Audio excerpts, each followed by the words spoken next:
Greetings, everyone. I'm Karthik from Maithri Aquatech, and we welcome you to the 7th episode of AquaTalks, our webinar series promoting thought leadership and knowledge sharing in the sphere of water. To all the new participants, Maithri Aquatech is a Make in India company dedicated to mitigating global water scarcity using a sustainable solution, Meghdut. Meghdut is what you would call an atmospheric water generator, which generates clean water solely from air on a scalable basis with zero water wastage. Our solution is also the only atmospheric water generator technology approved by the India's Water Ministry, the Ministry of Jalakam.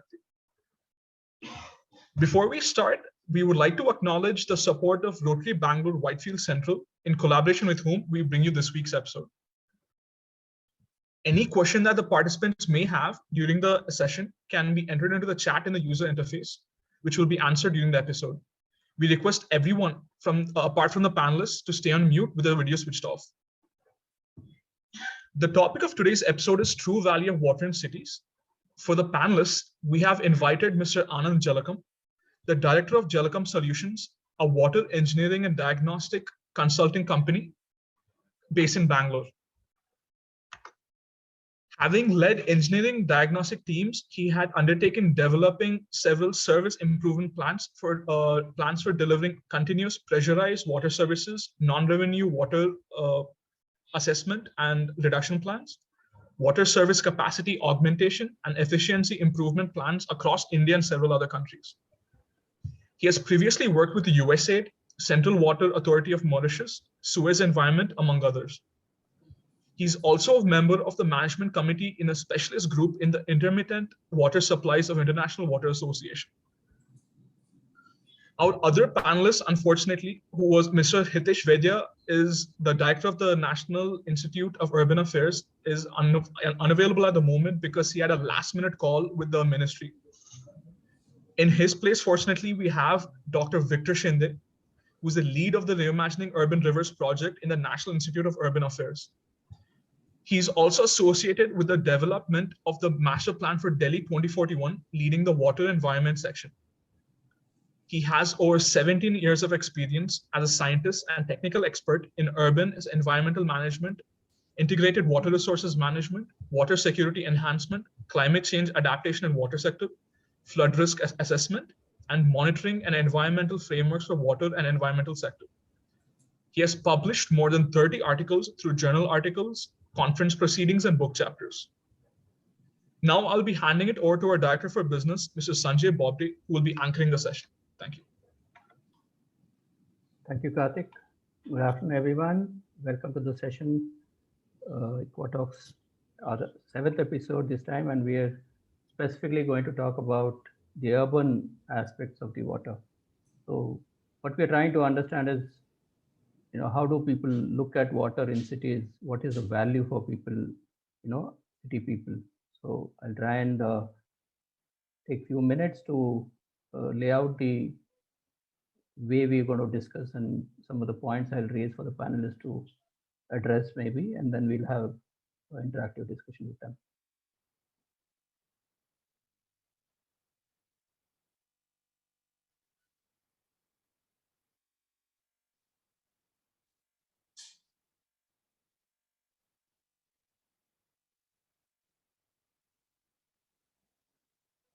Are you able to see?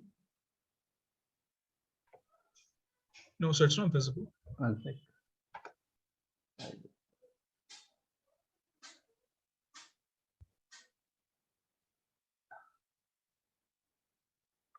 Give me a minute. Yeah.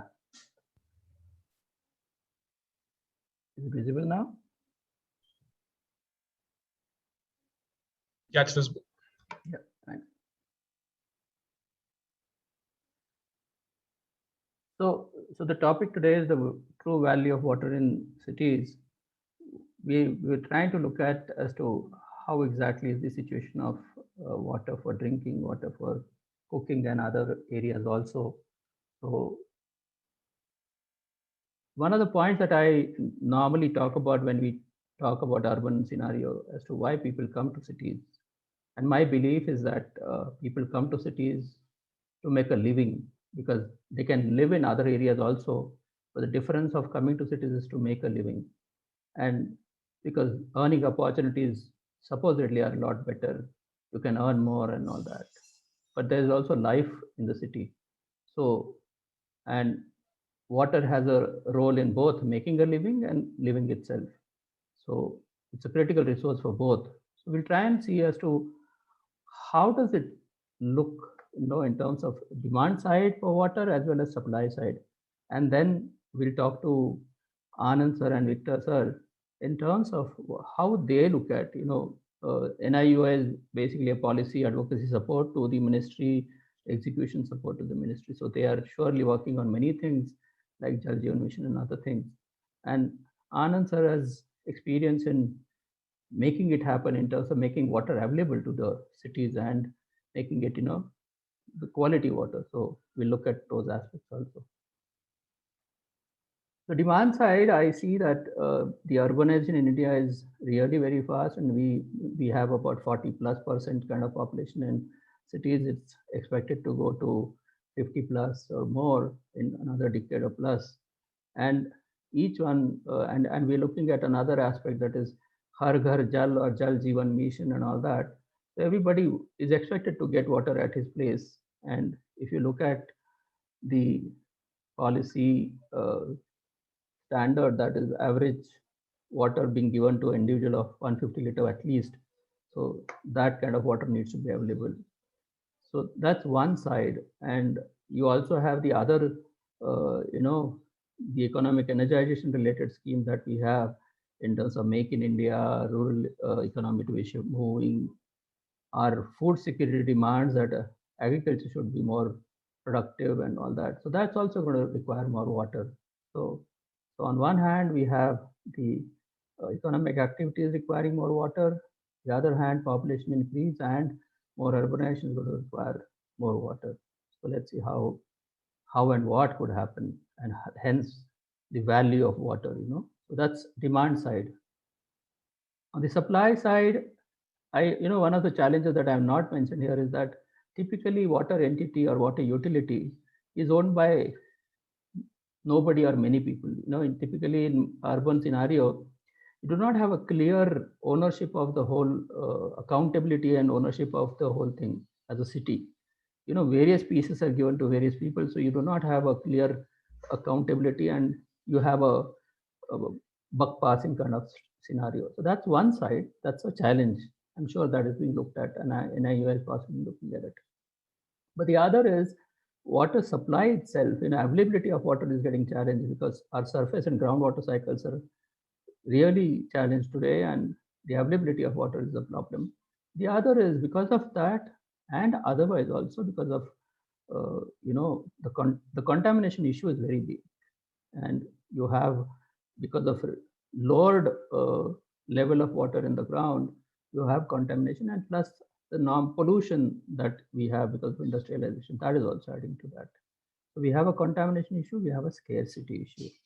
And I did mention that the other sectors are demanding water. So rural area is the Har Ghar Jal as well as agriculture plus rural economy, Make in India. So those are going to demand more water. So rural is going to pull away water from urban. That's another challenge. So the balancing of urban and rural requirements is also another challenge. So I see one challenge because of this, and which is basically, while people will be looked at as primary, customer to be taken care of as far as water need is concerned, but there is industry, there is commerce, there's others also. So how does one do that balancing? How are they going to do allocation? I recently came across a report by Niti Aayog about reallocation of water. They're seriously looking at reallocation of water, etc. So just the thought has begun. There's a long way to go on that. So I see that. So coming to the solutions. So while we, going to look at conservation of water, we're going to require recycle, reuse, etc. We're also going to look at better matching of demand and supply through the reallocation methods, etc. But we'll still may fall short of water. While I am saying this, in last few days, you are seeing water everywhere.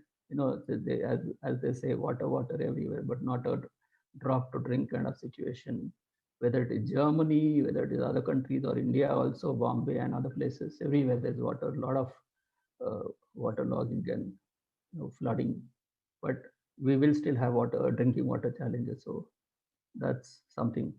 One of the thoughts that is there, and I would like to stop in another minute, whatever I'm saying, is, do we really give right value to the water? The only water that is monetized that we see is the bottled water.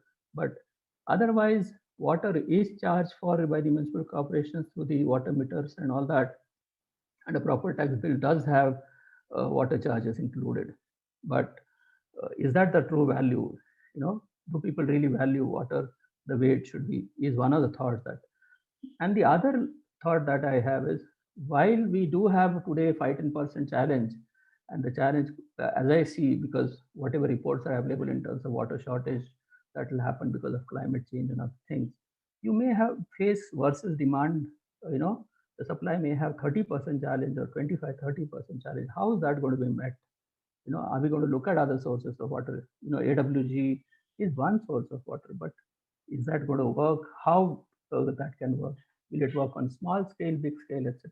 So these are few things that, so points to ponder, and I request the panelists to look at is, how do people really value water, and should it change? How do we change? Do we retrain them, then educate them, or whatever? Literacy to be done by improved awareness, habits change, whatever.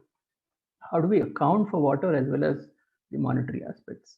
How a city is planning? So I now leave it to both of you, and Victor sir, I think typically you could look at policy side, planning side, and execution side, and the utility side, Anand sir, and beyond that also, because you have international experience. So I request you to look at it, and then we'll have some discussion. Maybe I suggest you take 5 minutes each, or 5 to 10 minutes each, and share your thoughts, and then maybe we'll have another 5-10 minutes discussion.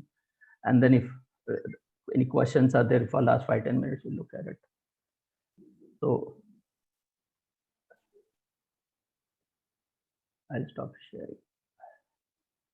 Yeah, over to you, Victor sir. Okay, thank you very much, Sanjay sir.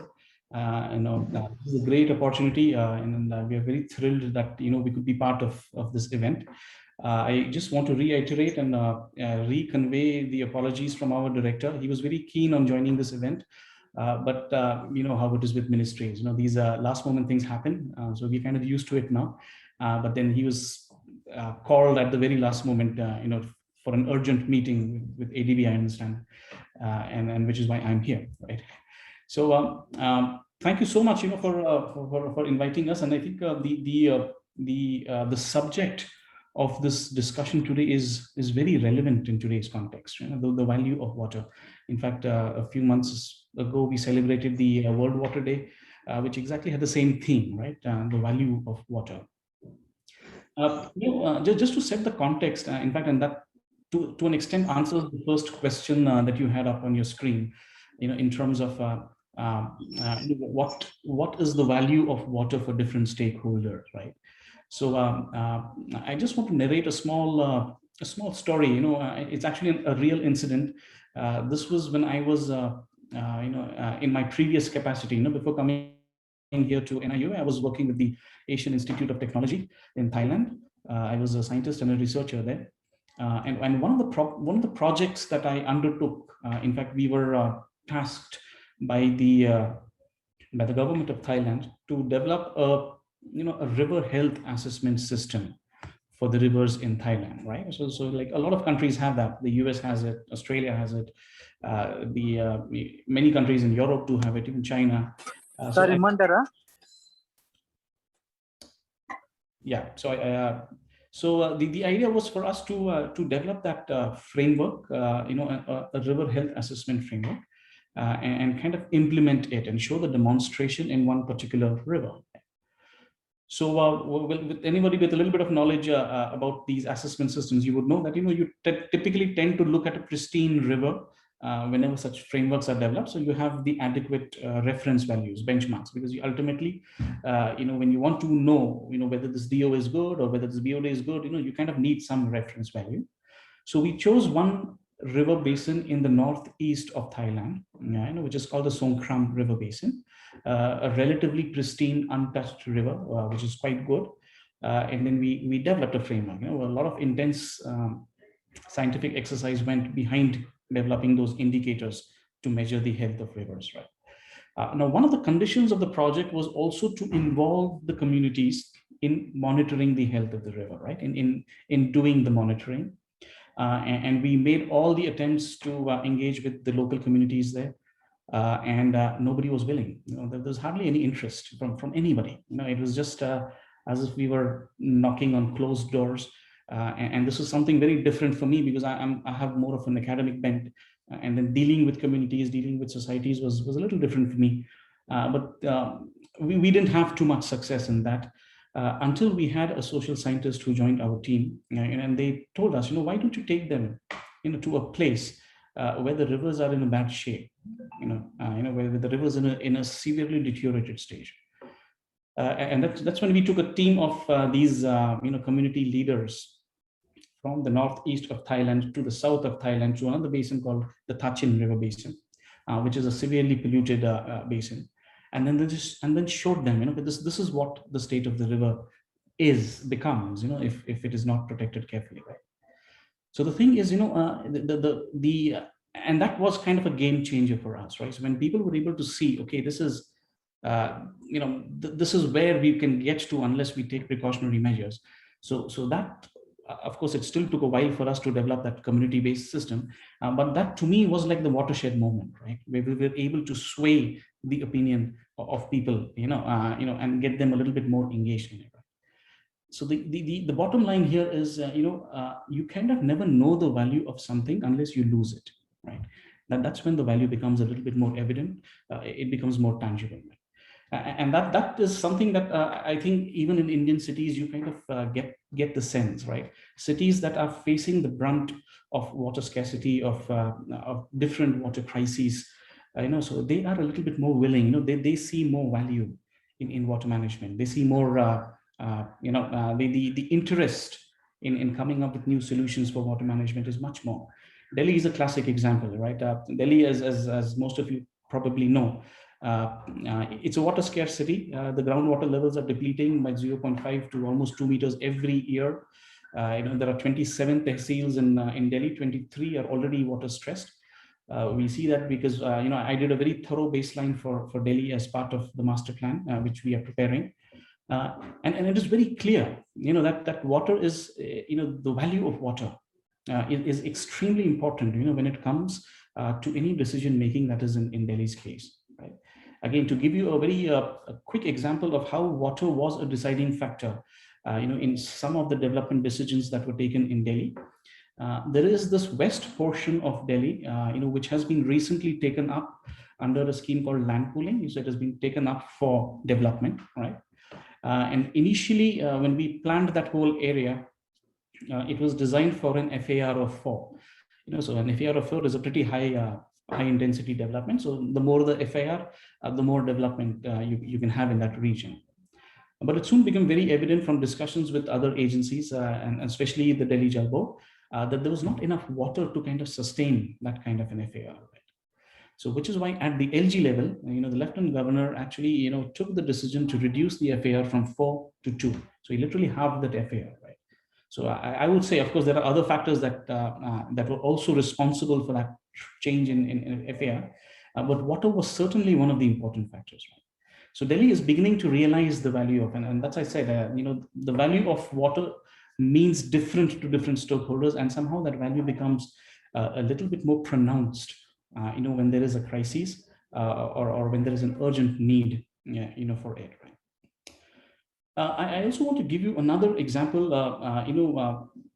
See, when we talk about value of water, we typically associate it in terms, in monetary terms, right? Economic value is something that immediately comes to mind. This is very much in line with the Dublin Principles of 1993, where it says that water has an economic value in line with the IWRM, right? But it's not always that, and I think while it is always good to monetize it, because money resonates very well, with people. They can identify with money very well. but several times there is also an intangible value attached to water, right? And this is something that we at NIUA are looking at very closely, because what we realize, and especially the kind of work that we do, we don't really look at the water supply management. I think there are better agencies that are placed to do that. But our role more is in terms to facilitate, enhancing the value for water, right? And this is one project. I'll just take 2 or 3 minutes to explain this very interesting project that we are doing in association with the National Mission for Clean Ganga. And the whole idea of this project is to create a value for the rivers in cities, right? Now, rivers, as I'm sure all of us will agree, through the ecosystem services it provides, through the livelihoods that it is able to support, rivers are perhaps the greatest natural assets a city has, right? But somehow in that quest for economic development, the balance has not been that that appropriate, and somehow that impact, the rivers have had to bear a very severe impact of that quest, right? So with this project, we are trying to reverse that trend. We're trying to bring it, that harmonious integration of rivers with the development landscape.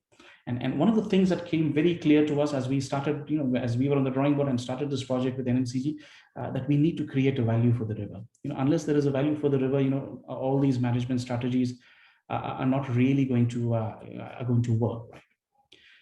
So with that at the heart of the whole project, we came up with this framework, which is called an Urban River Management Plan framework. Okay, which looks at the environmental value, the social value, and the economic value of rivers. So the whole idea is to encourage cities, to look at these 3 values. Yes, of course, there are economic values are there. There is no question about it. But at the same time, rivers have tremendous environmental values. It has tremendous social values as well. Right?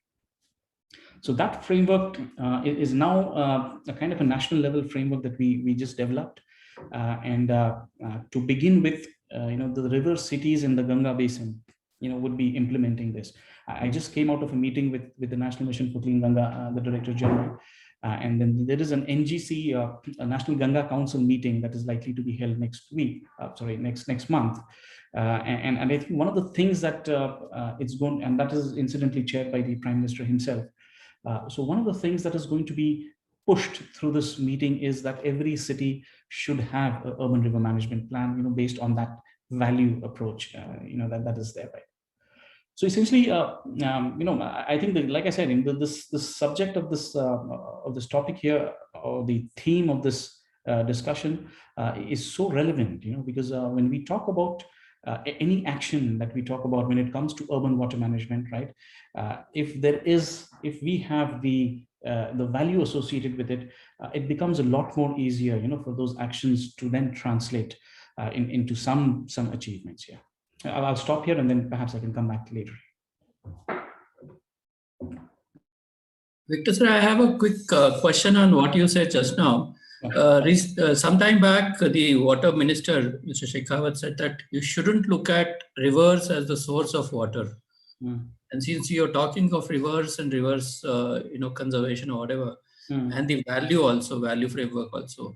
So if one doesn't look at rivers passing through the city as source of water, what does one do? Yeah. So there must be surely some thoughts over that, etc.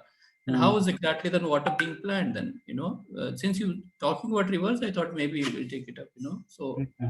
No, that's a great question. In fact, I think he probably meant it in some other context, because rivers are very much the source of water. I think when you have these dams, when you have reservoirs, you kind of need to tap into, into the riverine resources to supply, as a means to supply.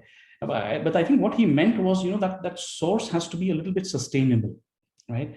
Meaning it cannot be just abstracting water, and then not returning anything, to the right. So the idea is, and if I remember correctly, this was in context of the environmental flow that he perhaps made that comment, that a river needs, a minimum some flow in order to maintain its ecological sanctity. The functions, right? And I think as cities, it is also the responsibility of the cities to kind of return good quality, environmental flow. It could be either in the form of treated wastewater, or it could be just stormwater being diverted to it, whatever means, right? The point is, if a city takes from a river, it is also the obligation of a city to return back to the river, so that the environmental flow is mentioned, right? So I think it's maybe if you look at it from that perspective, then perhaps his comments would make a little bit more. We could identify with that. So coming back to the impact of the schemes. Yeah. So various schemes impact, is going to affect demand. What is your thought on that, and how exactly that whole reallocation or matching of demand and supply, etc., are going to happen? Because I'm sure you're considering that and thinking about those. Right. See, I think, one of the biggest game changers, in my opinion, which has just happened recently, is the launch of the Jal Jeevan Urban Mission, right? So that was just launched in February of this year. I think the finance minister announced it during the budget. Okay. Now that is a very city-specific urban river it's a city-specific water, focus, right? Now, of course, you had Amrut before that, but Amrut was not really only water. It had transport, it had mobility, it had some other things as well, right? What I personally like about this Jal Jeevan Urban is it is not merely about water supply and sanitation, right? It's not only about having a household tap connection in your house and having an adequate supply, right? I think it's a little bit more than that, right? It looks at the entire water security of a city, right? It's looking to enhance, it's addressing the entire water cycle, right? Which we, as engineers, as professionals, we would call integrated urban water management. Right? So a very strong focus of the mission is also on reviving water bodies, on reviving wetlands, which ultimately are a very great source of groundwater recharge. It's also asking cities to take stock of their water. I did a little bit of a survey with some cities, and I found that there are hardly any cities who know how much water they have. The kind of water budget a city has, so these are things that this new mission is trying to address. So while I think that the intent is very much there and it is reflected in this mission, but the implementation, like they say, the proof of the cake is in its eating, right? So I think the implementation of the vision and how it rolls onto the ground, that is something that we will need to watch. And I guess, the various stakeholders also present here, it kind of becomes our job as well, to see how best we can kind of implement that.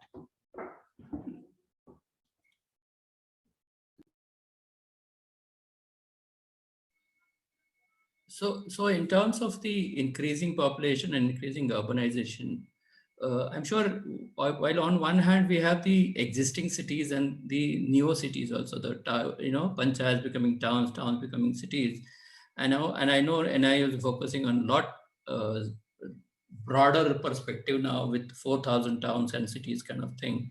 So what is the thought there, in terms of new cities coming in and all that? Yeah. Because I'll just give one example. I'm in Hyderabad, and Hyderabad used to be a city with lakes, just like Bangalore, and hardly any lakes now, because we don't need to talk about why. But the important thing is, while you had water right here, now it comes from about 30 kilometers away, or 30 feet deep or 30 meters deep, whatever. So that's the way the distance water covers to reach us. Now, at least for new cities and new establishments, human establishments, that I'm sure there's a thought happening. So what is that? Yeah, I think this is a great question, because I think a lot of our cities, well, perhaps there are certain new cities, but a lot of our cities are also undergoing redevelopment, regeneration, right? So old areas, they're taking it up for redevelopment. So which in a way is a new part of a city that way, right?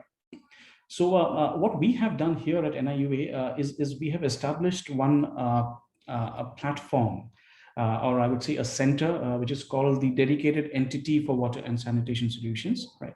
The whole objective of the center, is to, well, we are in the process of officially launching it, but, for all practical purposes, it is up and running. But the objective of the center is to do precisely this. What you just mentioned is to help our cities, look at the more contemporary style of water management, right? So it's not anymore a situation of just providing drinking water, right? I think we are beyond that now, right?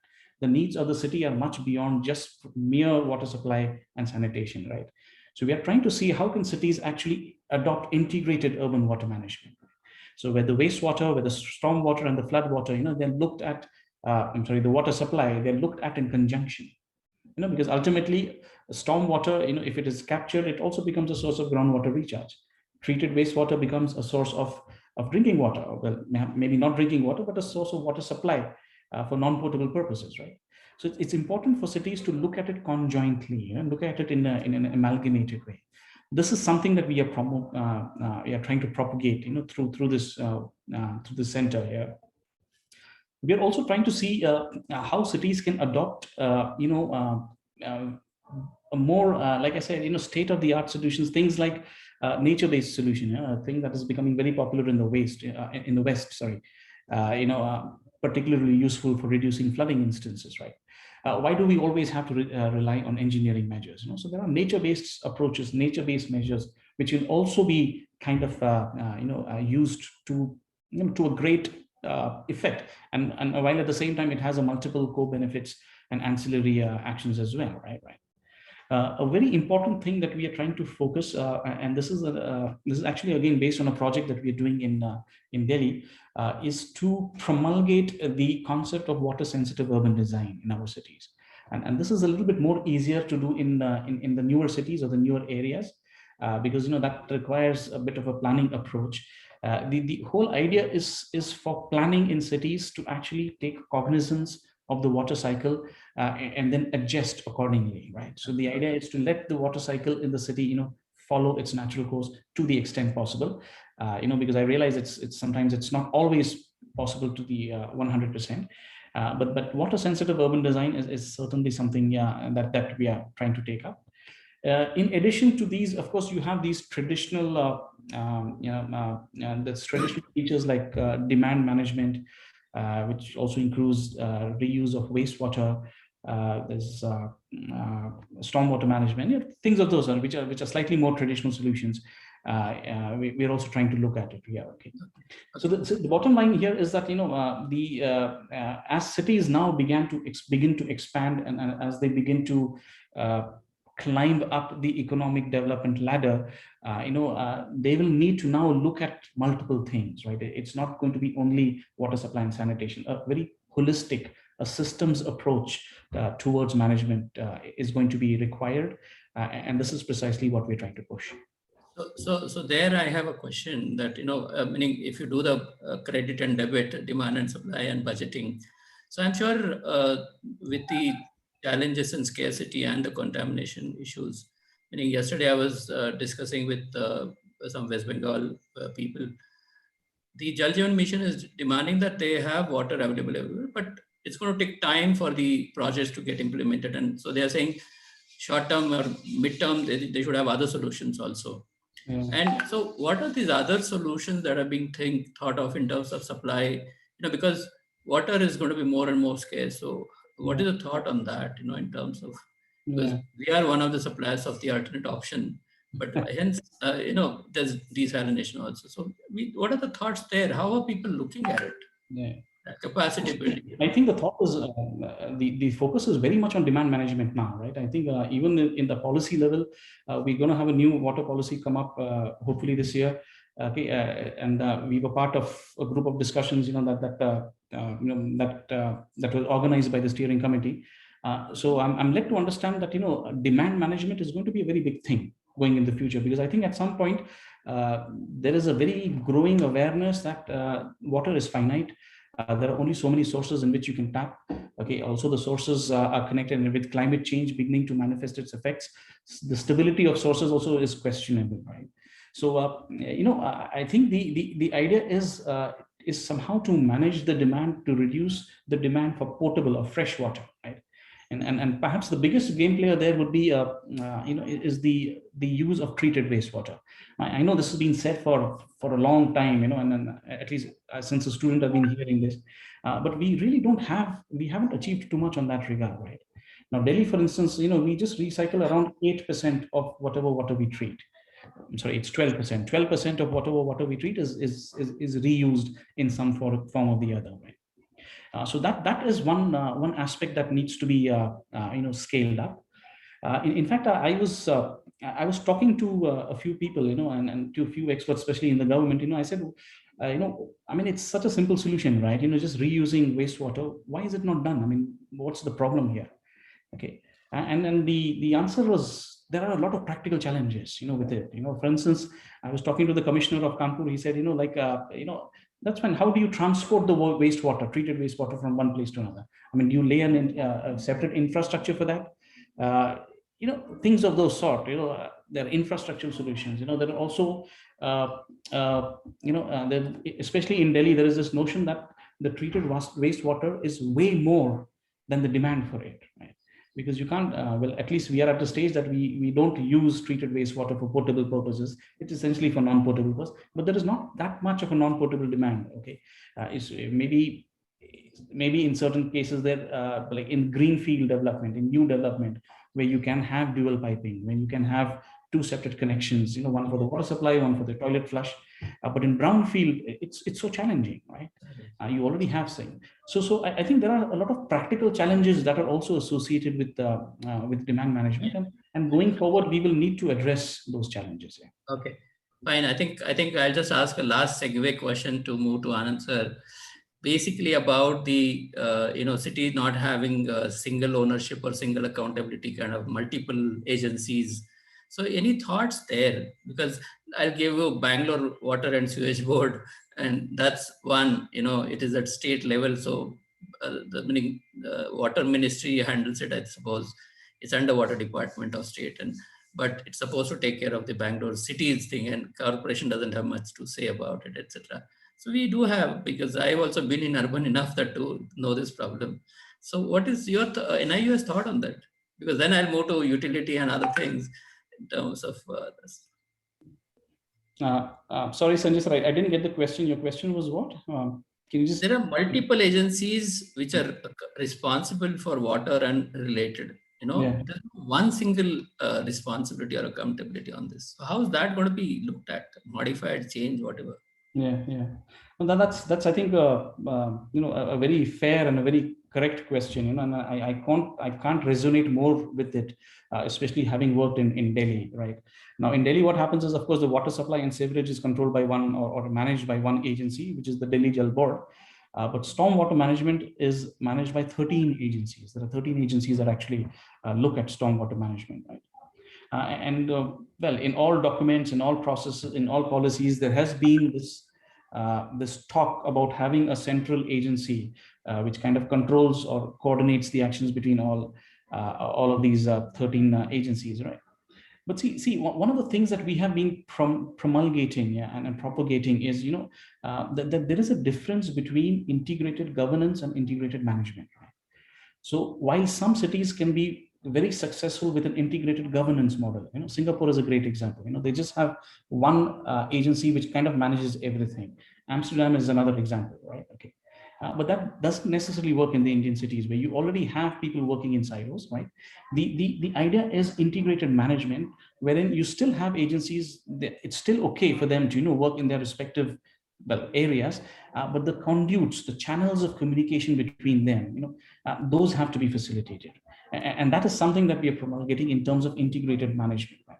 So you can still have the existing structures, because changing a structure altogether is basically. It is absolutely right. And Okay. creating a channel of communication.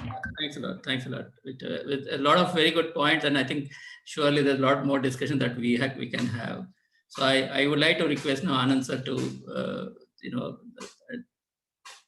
unmute yourself. And so Anand sir, I think you are very well aware in terms of the challenges and the way the whole thing is veering. Direction is changing. So, and you've been in international scenario. I want you to compare the international and Indian scenarios in terms of the utility management and the supply side. So what exactly India needs to do differently, Sanjay, and namaskar to everybody. And it was pretty nice to be co-panelist with Dr. Shinde, such an even insight there. So I was quite really impressed. And you raised completely and new thoughts about river, urban river management, and value for river. These are very, very impressive concepts, and quite good to. I learned quite a bit from this talk, honestly. Yeah, coming back to the basic question about what Sanjay asked, that how do you see the international scenario vis-a-vis India, and also we have the basic topic, which is value for water in the cities. So let me say we have about 8,000 towns and cities now. Probably it would be 10,000 by next year, I would think, in the country. And we have finished 74 years after our independence. And a few years back, our scientists have found water on the moon, very, very appreciable. And we have several IIT startups and all that. There are really impressive things happening across. And if we go a little back, I love to quote Chanakya, who wrote the Arthashastra, the first probably treatise on economics, and basically it is statecraft. So Chanakya made a pretty, I would say, practical suggestions in Arthashastra that how does people get water, whether it is for drinking, whether it's for irrigation, and where does people get water. So he recommends that the ideal thing is you go and live next to the river. That's why when civilizations happen. But everybody cannot afford to live to the near, and the people who live next to the river are the most richest in the world. And people typically, if you draw a curve, people who live far from the river are the poorest, honestly. So do you take the rivers to everybody everywhere, or do you create local resources for those people? So the Chanakya makes a very, very simple, straightforward recommendation, which gives a great value for the water. And he says that the king has to set up this infrastructure. That means he says the state has to set up this infrastructure. And then he doesn't forbid a private enterprise not setting up the infrastructure.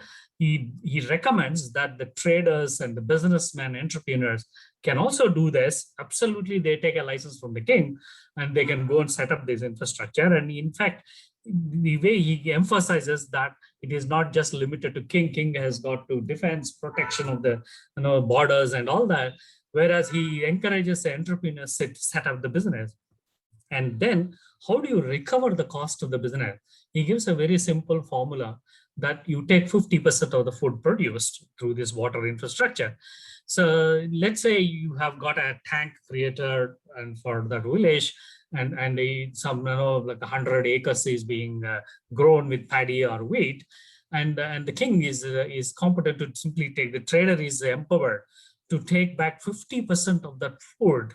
So he gives a great value for water, that it's not 5 rupees per kiloliter or 10 rupees per kiloliter. He says entire half the food you are eligible to take over because you invested and you created this infrastructure of water, which is quite essential. And he also reiterates the Rig Veda, saying water is life. Without water, you can't even have a civilization. So the value of water was very, very well emphasized right from Rig Veda days. And Chanakya gave a very clear value for it. Unfortunately, we lost most of it. And today water became a political subject and all that. And going back to these 10,000 towns, or let's say 9,000 towns as on today, we do have about 60% of the people have a water supply connection into their house. And typically you people are talking about Jal Shakti mission and Jal Jeevan mission urban now. Predominantly, most of the Jal Jeevan mission is a very, very impressive task of putting a tap inside the house. So the previous coverage ratios over between about 60 to 70% in urban. It's far lower in rural. So that's the reason there was quite a bit of a rural emphasis. And despite having 60 or 70% of the people having a tap, and okay, let me also say, world over, economically, rather it is most economical to deliver a clean drinking water. I would limit my talk to drinking water and wastewater. So it is most economical to deliver drinking water through a what we call private tap.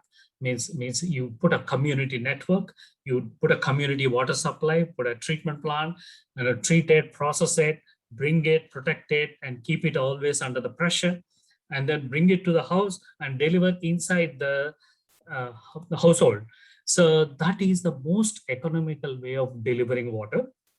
And we as on today, probably 60 to 70% of the people do have a connection.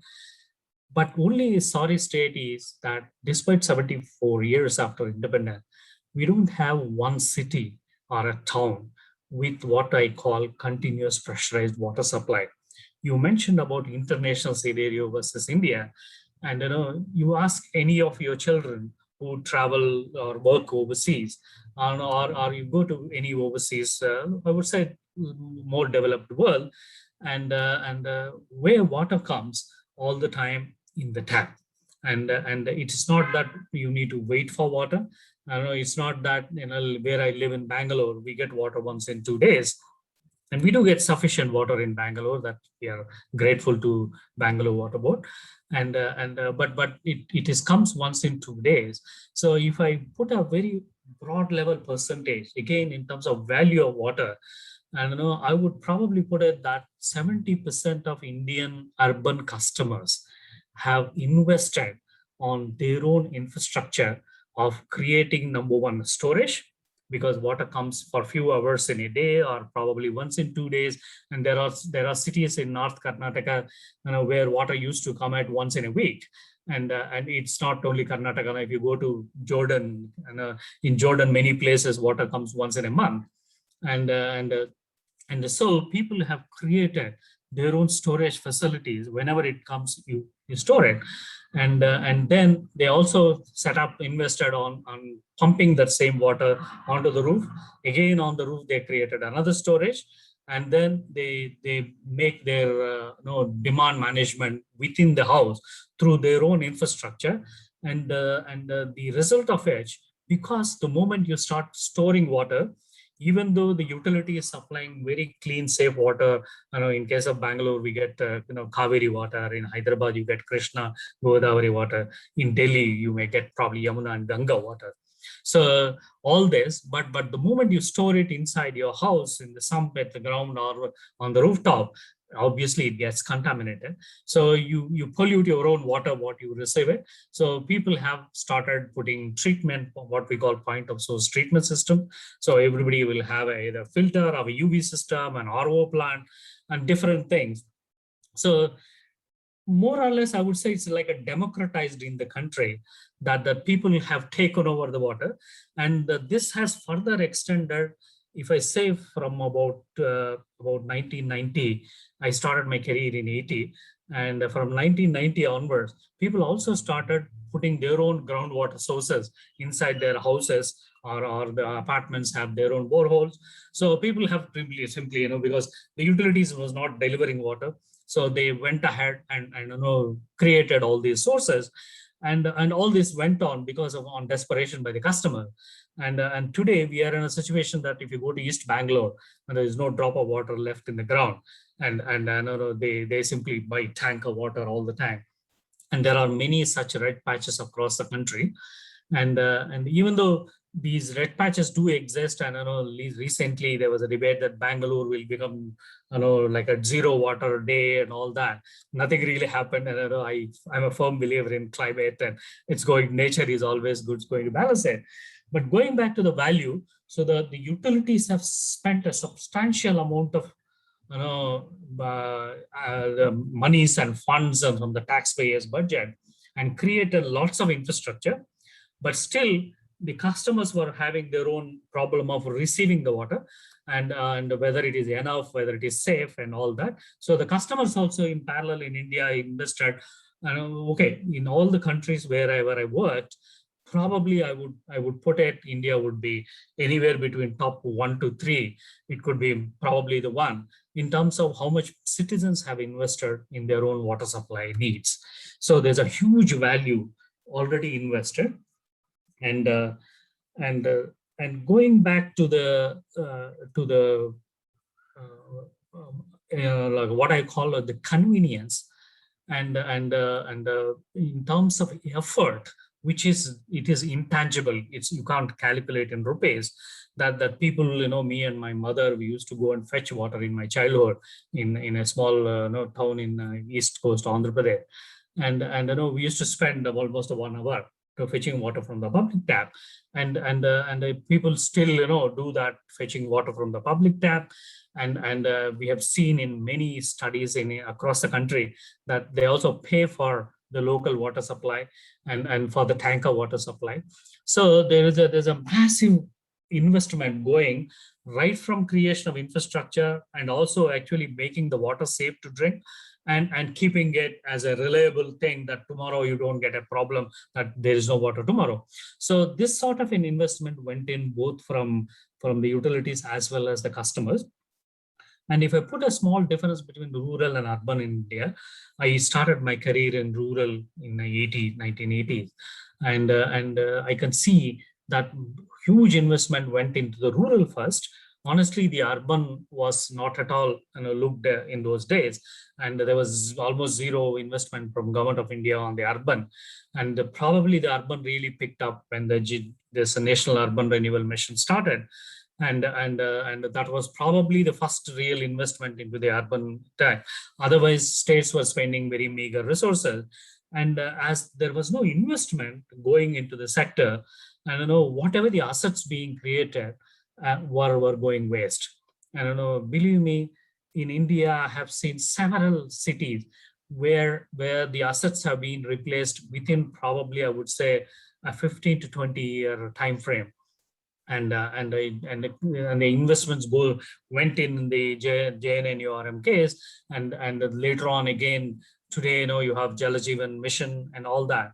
So there is a massive investment went in, but they are not long lasting due to several reasons. So wherever I worked overseas, believe me, I operated pipes of almost 100-year-old. And they still work, and it's not that Indian pipes are not working. So, but we went on, creating. It was primarily an asset focus. So this goes back to the comment what you made, that the institutional issues, which really done. But putting a fundamental thing in terms of the value again. See, I would always give a very simple average one number for the benefit of these audience, that it costs almost 20 rupees on an average in cities. Cities have a different character. The Bangalore has almost 4,000 people per square kilometer. So you have a very high dense, customer base. So you can't really, do like a rural water supply. You have to bring entire water. So that's the reason Bangalore goes to all the way to Kaveri and brings water into the city. You can't really, even though the Bangalore citizens take groundwater, all that, it's a both base, like both ground and surface water, and so Bangalore, it costs much more because it's almost the 300-meter lift. Massive lift happens in Bangalore. Oh, I'm sorry, 900-meter lift in Bangalore. And whereas if I put an average across the country, it costs about 20 rupees to bring 1,000 liters of water in and deliver it safely inside a house. And then the problem doesn't end there, or the cost doesn't end there. It also requires another 20 rupees to take back the used water, because hardly water really consumed is about 20% to 30% inside a property. So the balance 70% is discharged into the environment as a used water. So this used water again need to be treated back and then put back into the environment. I don't know, either it's for ecological flow or probably reuse and all that. So it costs again minimum another 20 rupees to put it back to a state where it can be put back into the environment.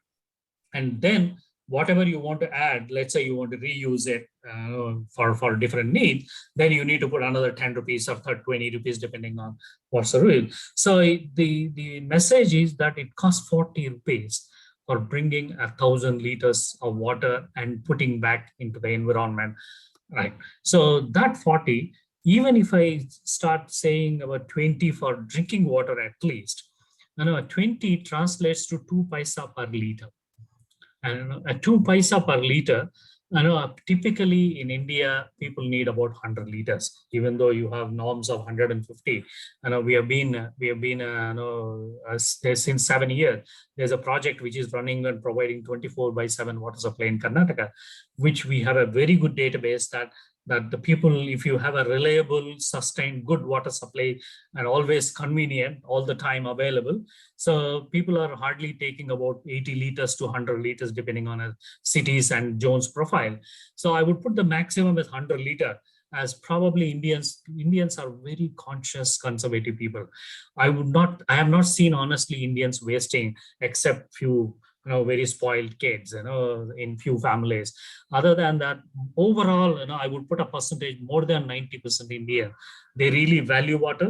They protect, they revere water, actually. That's the reason we have Ganga, all that reverence come. So they don't really waste it. And so if somebody requests 100 liter, that 2 paisa of 100 means 2 rupees a day. At 2 rupees a day per person a month, it takes about 60 rupees a month.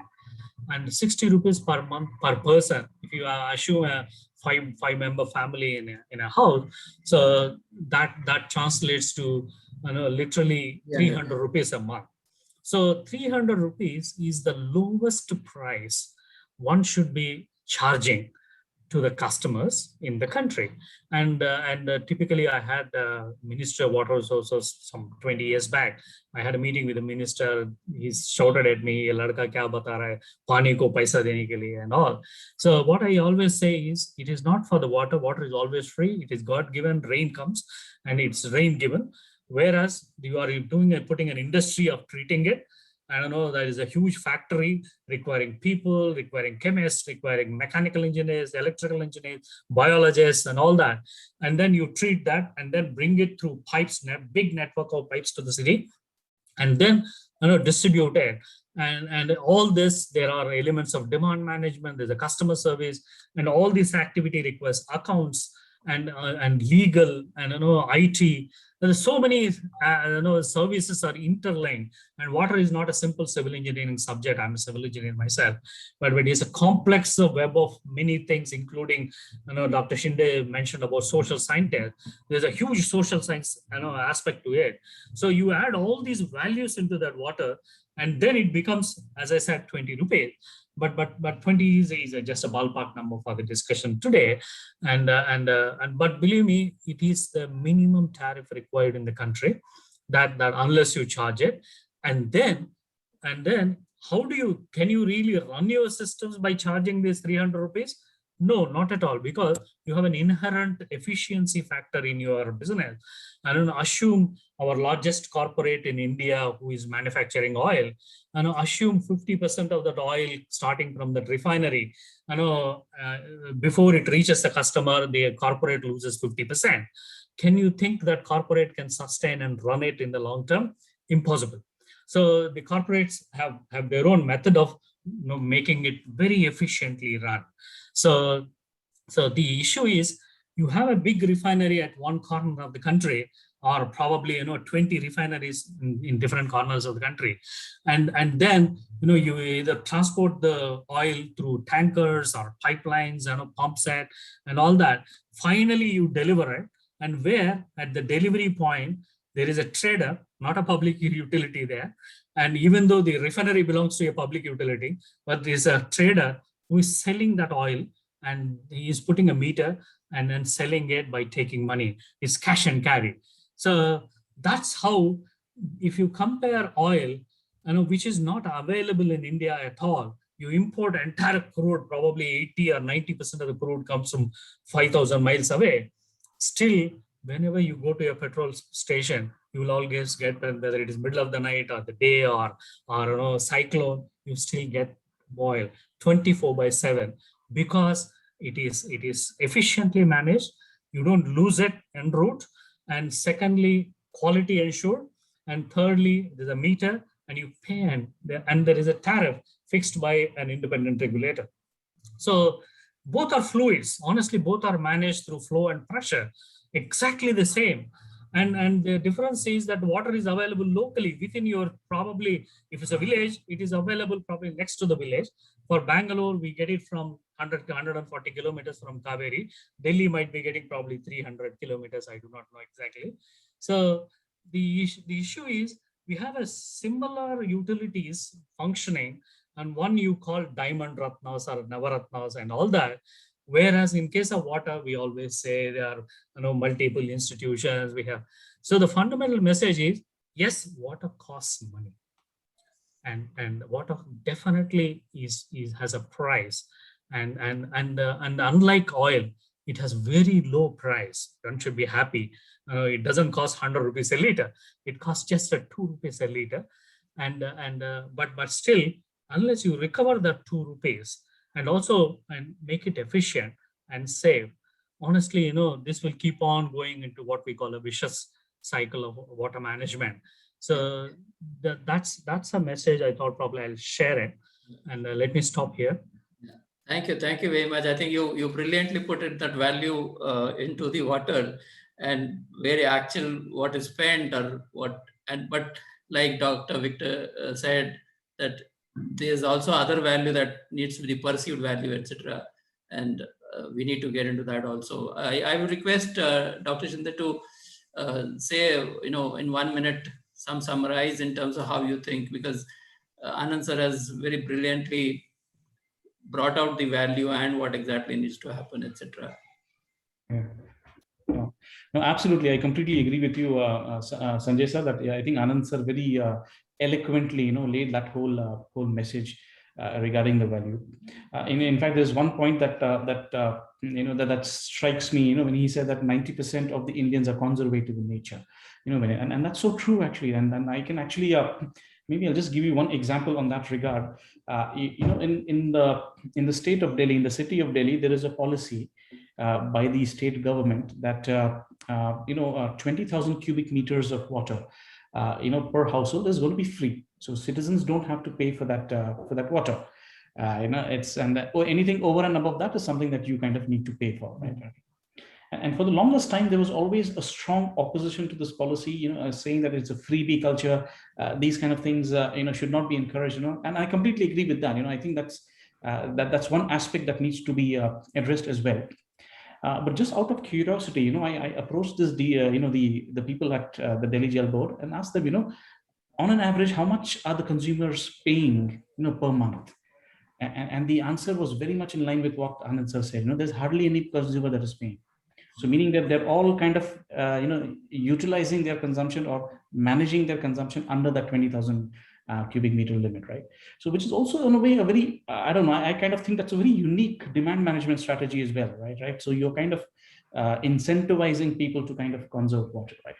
So of course there are other issues to it, with respect to full cost recovery, with respect to other, that taking water for granted and stuff like that. So I realize there are other problems with it, but then absolutely, I think this is I just completely agree with him on that. Yeah, I think it's in line with what you also said in terms of, if it is short, then you'll value.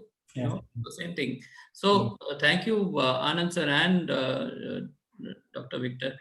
Brilliant, I think, last minute entry, but very good discussion. It can go on, but we have a limitation in terms of time, and I'm sure we could go further. Just one point that I have understood in, Anand sir, what to say? Sorry to interrupt. I don't know whether technologically it's feasible for you guys. Yeah. If you can make a very simple survey, I always do this in every of these lecture, of about 40 participants, if we exclude our 5, about 35 participants. Yeah. But is it possible technologically just ask them that how much was their previous month's water bill? You can bet on me, 70% will not remember. If you do that poll, through technologically, believe Fine. me. I think we'll send mail with a survey, this thing, we can do that. Sure. So what I was saying is, I have learned one thing, about public systems in India specifically. I've been in IT and urban systems, etc., for 2 decades and more. But I found one thing, and which is a advantage, but also an advantage in terms of kind of systems we build. The density of people in India is the challenge, really. And systems that we design or build need to keep that in mind. And if we build those kind of systems which work in spite of the density we have, then we have, we have great scope for exporting those systems, as well as, meaning that's the critical redressal that we need to have, because otherwise abroad versus India, I see this as a major difference. And that's why the whole thinking in the designing of these systems has to be different. And sometimes we do have challenges because of that. I think, thank you very much for bringing out value through your experience and valuing water the way you guys are looking at it. And we surely take home a lot of things. I'm sure people have questions, but I'll leave it to Karthik. Now, Karthik, over to you. Thank you, both of you. Thank you, sir. First of all, thanks a lot to both of the panelists. It was an extremely intriguing session. We were glad both of you could join us, especially you, Mr. Shinde, at the last minute. Given the constraint of time, I'll be ending the session right now. I'd like to thank all the participants, both our panelists, Mrs. Sanjay sir for anchoring the session, and also the members of the Rotary Club Whitefield Central chapter for supporting us with the episode. Thanks to everyone. Stay safe out there, be water positive, and we'll see you again for the next episode. Thanks.